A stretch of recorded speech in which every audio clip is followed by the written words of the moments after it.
Hello, good morning, FIB students. Today I am going to discuss about the water resources. Being most highly developed animal, man possesses certain special characteristics. Man applies his power and intelligence for the food and development. They adopted the new ways to fulfill their needs and often made the improvements in the old ways to derive resources and to fulfill their desire more efficiently. जैसे हम सभी को पता है कि जो इंसान है वो बहुत ही बुद्धिशाली प्राणी है क्योंकि वो अपने हिसाब से अपने पावर को और अपने इंटेलिजेंस को जिस तरह से इस्तेमाल कर रहा है उसका मतलब है कि उसको ज़्यादा से ज़्यादा उसका फैसिलिटी इस्तेमाल करना है as we have seen the nature resources are exhaustible and non exhaustible ये हम डिस्कस कर चुके कि कुछ नेचर रिसोर्सेज है वो एग्जिस्टेबल है नॉन एग्जिस्टेबल है रिन्यूएबल है और नॉन रिन्यूएबल है बट अगर उसको ठीक तरह से उसका इस्तेमाल नहीं किया जाए proper utilisation of the nature resources the need of the day वह हमेशा की एक ज़रूरत बन जाती है हम बोलते हैं कि उसका इम्पोर्टेंट ज़रूरी है कि अगर कोई भी चीज़ ढंग से ना इस्तेमाल किया जाए तो उसका नुकसान भुगतने के लिए हमें रेडी रहना चाहिए Okay. In the year 2003 declared that as the International Day of Fresh Water by United Nations that 2003 को इंटरनेशनल ईयर के हिसाब से फ्रेश वाटर के हिसाब से उसको सेलिब्रेट किया गया था fresh portable water is going to be very scarce over the coming decades. The more than 3 billion people live in the world be affected by the water shortage. In the 1990s, about the 26 countries were experiencing the water scarcity. In the 2025, it is likely to be 65 countries including India will face the major problem water scarcity. तो कभी कभी मुझे ऐसा लगता है ये जो हम डाटा पढ़ रहे हैं उसके हिसाब से कि पानी की कमी तो हमेशा हमेशा महसूस होती है कि पानी का कमी हमें दापोली कर जो लोग हैं उनको ज़्यादा महसूस होती है तो ये कभी ना कभी near in the near future that it will be the problem of water scarcity. The increasing water scarcity combining with its deteriorating quality will have reaching the global impact on the human health, social, economic development and the biodiversity. The freshwater hydrological cycles have linked with the marine system. कि जो fresh water hydrogel cycle है उसको costal और marine environment से उसको connect किया गया है मरीन सिस्टम से उसको कनेक्ट किया है The problems in the river basin have profound impact on the coastal and marine environment. The large number of nations world are making efforts to reduce the water scarcity by constructing dams and various programs of the rainwater harvesting and conservation. तो ज़्यादा से जो ज़्यादा लोग और ज़्यादा से ज़्यादा जो हम सब राष्ट्र हैं वो उसी इसमें जुड़े हैं कि वाटर स्कैसिटी क्रिएट ना हो और सबको सही ढंग से पानी मिले यहाँ पे देखिए The water acts as like a lifeline of all system ecosystem of the vast world हम सबको पता है ओके आगे हम देखते हैं कि water provides man his necessity comfort and leisure water is needed to fulfill diverse requirements in many diverse ways so rightly said it what they rightly said that everything originated in water and everything is sustained by the water distribution of the water अभी पानी का हिस्सा किस तरह से बटा हुआ है शायद मैंने आपको यहाँ पे डिस्कस किया था ये नहीं किया था ओके कोई बात नहीं The earth is considered as a water planet. 71% surface is covered by the water. तो जैसे हमने बताया कि जो धरती का जो 1/3 हिस्सा है वो पानी से ढका है उसको इसकी वजह से उसको ब्लू प्लेनेट भी बताया गया तो water is one of the indispensable elements of the life on the earth. The availability of the water on the earth's surface is abundant, yet it is the scarce Yet it is a scarce resource due to its unequal distribution and salinity कि उसका जो distribution है वो ठीक से नहीं होता है और उसकी वजह से scarcity दिखाई देती है. That many locations it is still difficult to obtain its desired quantity with suitable quality. Out of the total water available on Earth, 97.5% is in the ocean as a saline water and only 2.5% as a fresh water. कि जैसे 97.5% पानी समुद्र का है, लेकिन वो खारा पानी और फ्रेश वाटर हमेशा कम है, मीन्स 2.5% है. However, this 2.5% is not easily available because nearly 2.7%, 0.7%, it is blocked in the ice cap and the snow, and 0.28% it is as a groundwater. Only 0.03 are easily available to us as a fresh water surface of the water. तो यहाँ पे देखिए कि water distribution किस तरह से हुआ है कि उसमें 2.5% इजीली अवेलेबल है और उसमें से भी 2.7% है, 0.7% है वो ब्लॉक है. किस तरह से वो उसके बर्फ जमे हुए हैं, और उसमें से जो 0.28% वो ग्राउंड वाटर है. और लेकिन उसमें से भी हमको कितना मिलता है, 0.03% हमको अवेलेबल है, ऐसा बताया गया है.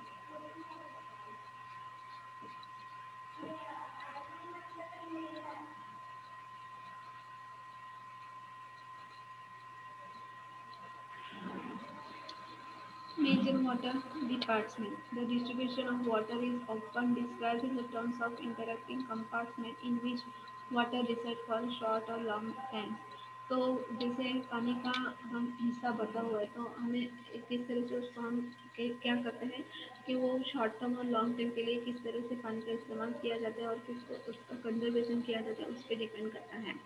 Oceans. There are five oceans in the world: Pacific, Atlantic, Indian, Arctic, Southern Oceans. The oceans contain more than 97.5% saline water. जैसे मैंने अभी बताया कि जो 97.5% है वो ओशन पानी में पानी ओशन का है, लेकिन वो खारा पानी है, जिसकी वजह से हम उसका इस्तेमाल नहीं करते. Oceans play a crucial role in moderating the earth temperature. और वो टेम्परेचर को मॉडरेट करने में एक इम्पॉर्टेंट रोल प्ले करता है. But generally too salty for the most human use, कि ज़्यादातर उस पानी का हम और जगह इस्तेमाल कर सकते हैं, लेकिन पीने के पानी के लिए उसका इस्तेमाल नहीं किया जाता है. ग्लेशियर्स, आइस और snow. Of 2.5% of all the water that is fresh and nearly 90% is tied up in the glaciers. तो वो जो 90% है, out of for example of 2.5% all water is fresh, ये 2.5% फ्रेश वाटर है, और 90% का जो 90% है उसमें से उसका बर्फ जम जाती है. And as a recent 18,000 years ago, one third continental land masses was covered of the glaciers ice sheet. कि 18,000 साल पहले कि जो कुछ हम बोलते लैंड मैसेज है, पूरा का पूरा बर्फ बन चुके थे, आइस शीट बन चुके थे. Most of this ice has now melted and the largest Raymond is in Antarctica. कि वो बर्फ वो पानी में पिघल चुका है, पानी बन चुका है, मेल्टेड, और उसका जो हिस्सा है रेमंड, हम बोलते हैं लार्जेस्ट रेमंड, हमें एंटार्क्टिका में दिखाई देता है. And iso that is similar in thickness but much smaller in the volume cover most Greenland. कि हमें दिखने में वो ऐसा लगता है कि बहुत ज़्यादा है, पर जब उसका वॉल्यूम जो हाँ उसका हिस्सा होता है वो ग्रीनलैंड से वो ज़्यादा छोटा होता है. The groundwater. After the glaciation, its largest reservoir of fresh water is held on the ground as the groundwater. कि groundwater हम बोलते हैं कि जो ग्लेशियर्स की वजह से ग्लेशियर के बाद जो रिजर्वर का जो एक कंटेंट आता है, तो वो होता है ग्राउंड वाटर. कि precipitation that does not evaporate back into the air or run over the surface, the percolates through the soil, and the porous layers of the sand, gravel or rock lying below the water table are called the aquifers. Some aquifers contain very large volumes of the water. कि जैसे हम बोलते हैं कि glacier की जैसे ice melt होता है उसका पानी होता है, वैसे प्रेसिपिटेशन में जो हम बोलते हैं कि प्रवाह के साथ जो सब कुछ या किसी फोर्स के साथ जो पानी बहता है, तो पूरा का पूरा वो क्या लेके आता है, उसके साथ मिट्टी भी लेके आता है. और मिट्टी के साथ में porous layer of the ground porous layer of the sand, gravel, rock, उसमें वो जो पानी आता है तो उसको हम बोलते हैं एक्वीफर। वो अपने पानी के साथ, वो पानी के प्रवाह के साथ, पानी अपने प्रवाह के साथ मिट्टी जैसे नीचे बैठा हुआ जो सब कुछ, हम बोलते हैं कि पूरा ग्राउंड लेवल पे जो कुछ है वो सब कुछ मिट्टी, धूल, हम बोलते हैं उसको स्टोन वगैरह सब कुछ अपने पास लेके आता है, तो उसको एक्वीफर्स बोलते हैं। और एक some aquifers contain very large volumes of water, कि कुछ एक्वीफर्स ऐसे होते हैं कि उनमें कंटेंट ज़्यादा, पानी का वॉल्यूम ज़्यादा होता है। Rivers and streams, the precipitation that does not evaporate or infiltrate into the ground runs over the surface, drawn by the force of gravity back to towards sea.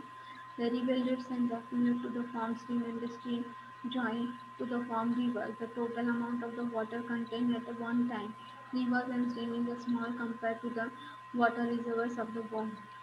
कि जैसे हम नदी की बात करते हैं, नदी और जब हम स्ट्रीम की बात करते हैं तो उसमें जो पानी है, नीचे के लेवल पे जो पानी है, जो पानी बहता है, तो उसको हम फिल्टर नहीं कर सकते, not does not evaporate and drawn by the force gravity back towards the sea. तो वो जो पानी होता है वो पूरे प्रवाह के साथ वो समुद्र में चला जाता है, and the rivulets accumulate to the form of streams. और जो स्ट्रीम होता है join to form river.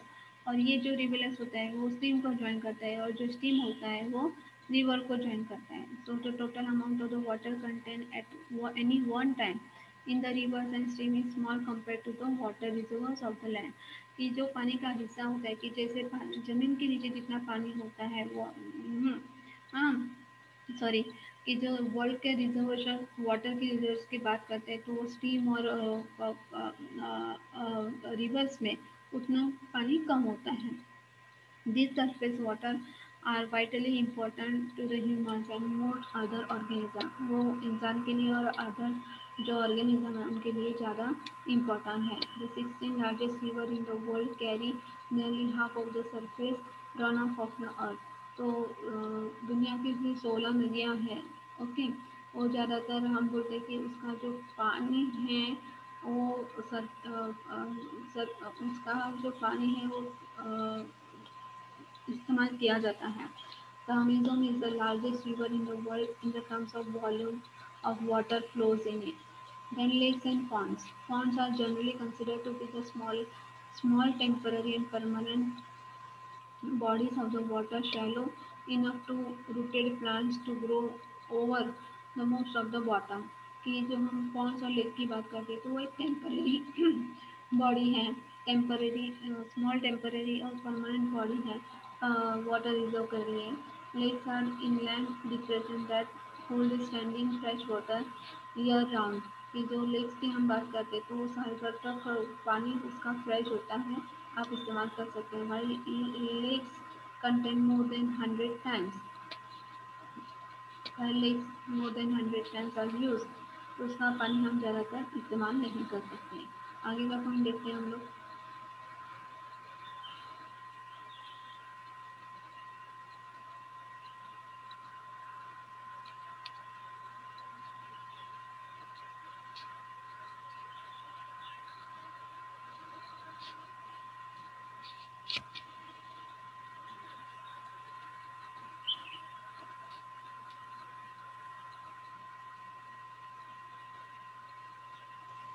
And steam combined, they were still minor component of the total world water supply.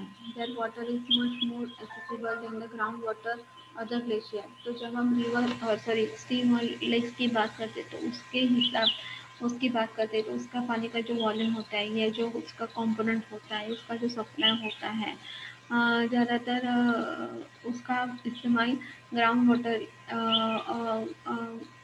Ground water से भी ज़्यादा उसका इस्तेमाल किया जाता है और ग्लेशियर से भी ज़्यादा उसका इस्तेमाल किया जाता है।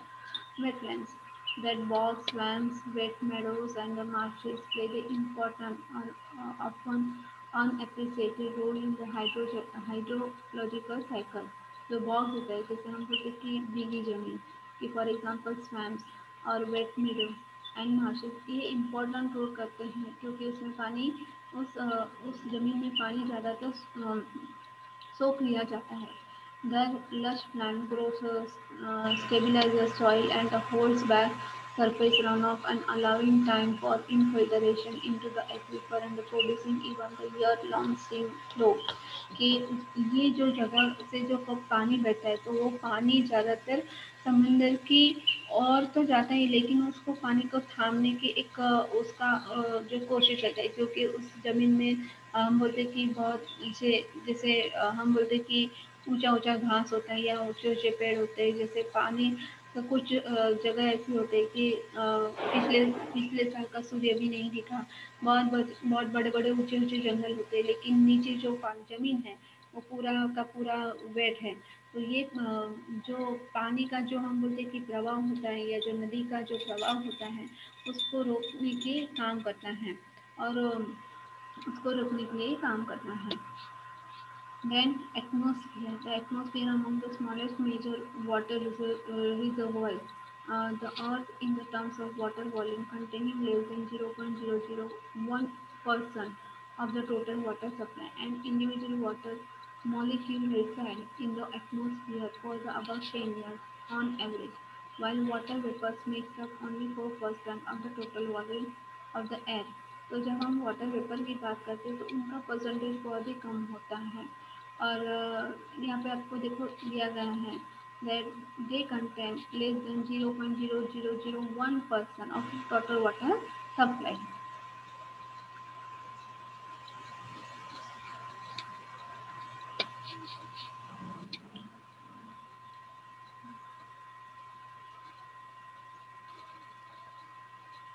Problems related to the water surplus and water deficit regions in the world.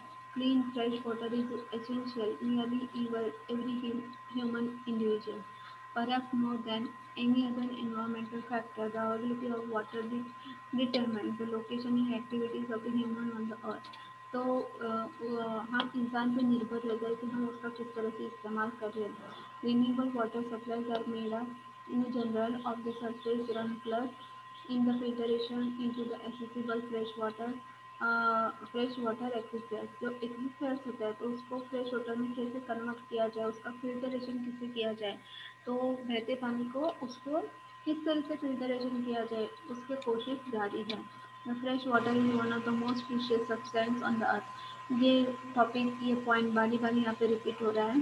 while the total volume of the water is constant over the earth, the problem continues to the soar with the population increase and rising the standard of living.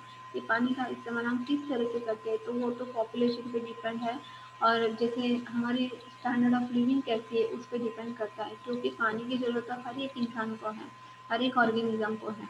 In 1975, the total human use of water about 3,850 kilometre year कि 1975 में कि लोगों का पानी कितना इस्तेमाल कर रहे हैं उसका यहाँ पे डाटा दिया गया है. It increase to more than 6,000 C U K M year in the year 2000. उसकी जैसे जैसे साल बढ़ते गए हैं उसका वैसे भी उसका इंक्रीमेंट और सॉरी उसका इंक्रीजमेंट होने वाला है पानी का इस्तेमाल बढ़ने वाला है. Water surplus and water deficit in region depends upon the total precipitation, rate of evaporation, total amount of the vegetable cover, and the nature of terrain and soil. कि हम बोलते हैं ना कि पानी का इस्तेमाल किस तरह से तो उसको टोटली उसका पानी कहाँ पे ज़्यादा है और पानी की कमी कहाँ पे है तो वो तो रीजन पे डिपेंड रहता है कि जैसे फॉर एग्जांपल प्रिसिपिटेशन. दूसरा है इवोपरेशन कैसा होता है उसका फॉर एग्जांपल वेजिटल कवर कैसा है और उसके नेचर पे भी डिपेंड रहता है उसकी मिट्टी पे भी डिपेंड रहता है. Since the precipitation patterns since the precipitation patterns around the globe are far from even, and we therefore have some areas with abundant precipitation and less evaporation. तो इसका मतलब क्या हुआ कि हम वो ज़्यादा से ज़्यादा उस एरिया में कैसे क्या करना चाहिए एबडंट प्रेसिपिटेशन एंड लेस इवेपोरेशन ऐसा हो कि पैटर्न थोड़ा सा ग्लोबल वार्मिंग के हिसाब से उसको थोड़ा सा चेंज करना चाहिए. The distribution of the fresh water resources is highly uneven, कि जैसे 2.5% है तो उसमें से भी हमको 0.28% मिलता है. तो उसका मतलब ये हुआ कि पीने का पानी की बहुत ही समस्या खड़ी होने वाली है. तो उसको सबको वो जो हम बोलते हैं पानी है वो ठीक से या ढंग से इस्तेमाल करना चाहिए. Many of inequalities are in the water availability are due to the climatic and the physiographic reason, कि हम बोलते हैं कि जो पानी की समस्या है उसमें तो ज़्यादातर क्लाइमेट और जो फिजियोथेरापिक रीज़न है वो ज़्यादा रिस्पॉन्सिबल है.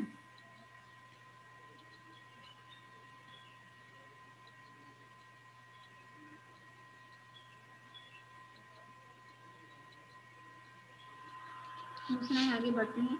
In some region precipitation excess evaporation.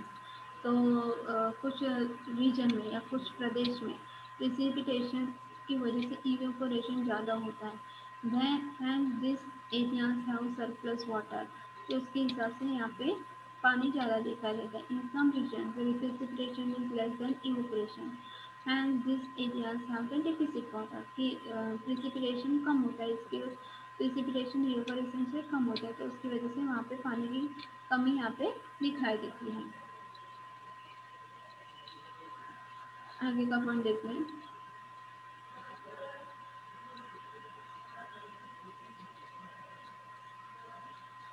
Responsible water surplus. Following the factors help the region to become the surplus. Water pollution. Fresh water availability will be burning environmental issues in the 21st century. In the 21st century, uh, in the water scarce countries, as the total availability of the fresh water is becoming less day by day. Water pollution may be defined as the undesirable change in the physical, chemical, biological characteristics of water that can affect the health, survival and the activities of the humans or other living organisms. तो water pollution किसकी वजह से होता है? तो water pollution physical, chemical और biological characteristics है उसकी वजह से होता है, और जिसकी इम्पैक्ट हमें हेल्थ, सर्वाइवल और ह्यूमन एक्टिविटीज और लिविंग ऑर्गेनिज्म पे दिखाई देती है. Water pollution may also be defined as a phenomenon that is characterized by the deterioration of the quality of the surface, subsurface water as a result of various human activities. तो सब surface भी हमें दिखाई देता है. The pollution of the fresh water is increasing. The pollution of the fresh water is increasing throughout the world and the affect, affecting the quality of drinking water and integrity of the fresh water and coastal and marine ecosystem. तो जैसे fresh water का जितना pollution बढ़ रहा है तो उसकी impact हमें जो पीने की पानी की जो क्वालिटी उसमें भी दिखाई देती है और इंटीग्रिटी ऑफ फ्रेश वाटर उसमें भी दिखाई देती है, और उसकी इम्पैक्ट हमें कोस्टल मरीन इकोसिस्टम में भी दिखाई देती है. Pollution from the land basis sources is currently most imminent problem affecting the aquatic biological resources biodiversity. तो जैसे पॉल्यूशन का जैसे फॉर एग्जांपल लैंड पॉल्यूशन होता है वो एक करंट इश्यूज है जिसकी इम्पैक्ट एक्वाटिकल बायोलॉजिकल रिसोर्सेज पे होती है और बायोडाइवर्सिटी पे होती है. The rampant and indiscriminate use of pesticide is turning vast amount of the fresh water unusable. तो जैसे फॉर एग्जांपल मैंने आपको यहाँ पे बताया कि फ्रेश वाटर क्यों नहीं मिलता है. तो फ्रेश वाटर इसके लिए कि ज़्यादा से ज़्यादा जब हम पेस्टिसाइड का इस्तेमाल करते हैं तो उसकी वजह से पानी की जो हम प्योरिटी पानी का जो प्योरिटी होता है वो हम खो देते हैं. पानी का जो प्योरिटी हम खो देते हैं. Okay. And however we need to the serious question ourselves on the success of pesticide. तो हमें पेस्टिसाइड को किस तरह से इस्तेमाल करें हम पे डिपेंड है. Another point to be noted है.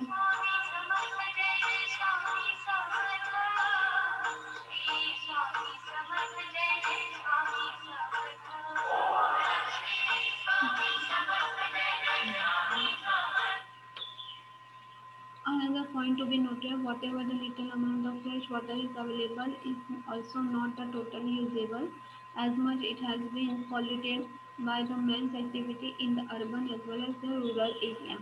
कि हाँ, फ्रेश वाटर क्यों नहीं मिलता है, तो उसके हमें किस तरह से उसका अर्बन एरिया में और रूरल एरिया में इस्तेमाल किया जाता है यहाँ पे बताया गया है. The sources of the water pollution. The question that arises is that what are the factors responsible for the water pollution? The fact is that the human race has been responsible for the pollution of the natural system. कि उसके लिए सिर्फ और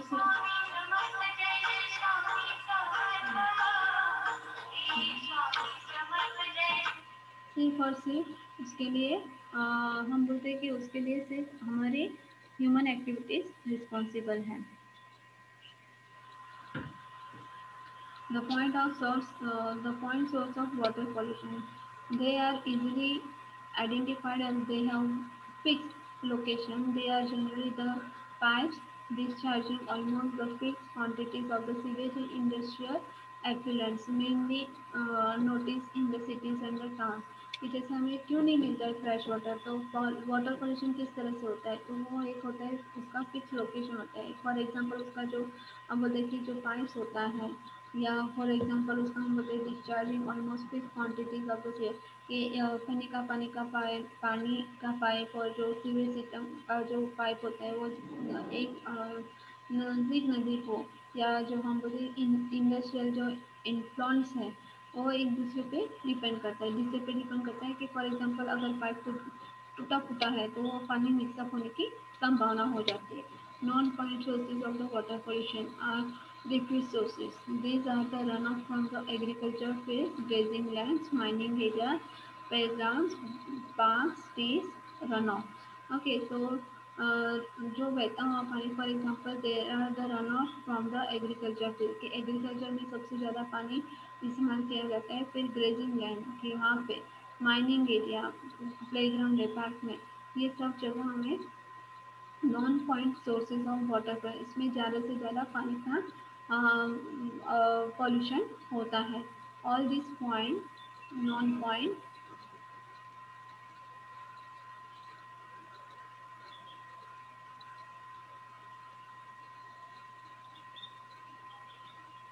All these non-point of the sources of water pollution are scattered over the surface and are difficult to control. इसको control करना difficult हो जाता है. The other major sources include the rainwater, because it carries such substances as the highways, debris including oil and chemicals from the automobile exhaust, then sediments from the highway and the building construction, acid and radioactive waste from the mining operations into the fresh water system as well and into the ocean. जिस तरह से for example जैसे बारिश गिरता है तो बारिश के पानी के साथ सारा कचरा भी चला जाता है. तो जैसे हम बोलते हैं कि फॉर एग्जांपल दूसरा कौन सा है कि वाटर पॉल्यूशन होने की संभावना, कि फॉर एग्जांपल हाईवेज का जो डेब्रिस होता है कि वहाँ पे फॉर एग्जांपल ऑयल गिरा है, केमिकल गिरा है, वो सब बारिश के पानी के साथ चला जाता है. दूसरा है sediment from the highways and building construction, कि जैसे वहाँ पे फॉर एग्जांपल बिल्डिंग कंस्ट्रक्ट हुआ है तो उसका जो हम बोलते हैं कि उसका जो कचरा होता है या सब कुछ होता है वो भी बारिश का पानी अपने साथ खींच के समुद्र में चला जाता है. ये सब कुछ फ्रेश वाटर के लिए ठीक नहीं है. और दूसरा होता है रेडियो एक्टिव एसिड्स वगैरह, ये सब कुछ बारिश के पानी के साथ चला जाता है. And also transported by the rain run of and by irrigation return flow are the animal waste from the farms and the feedlots, and the widespread are the sources of the pollutants impairing the rivers and streams and groundwater and even some coastal waters. Antibiotics, hormones and other chemicals used to raise the livestock are the components of the such animal waste.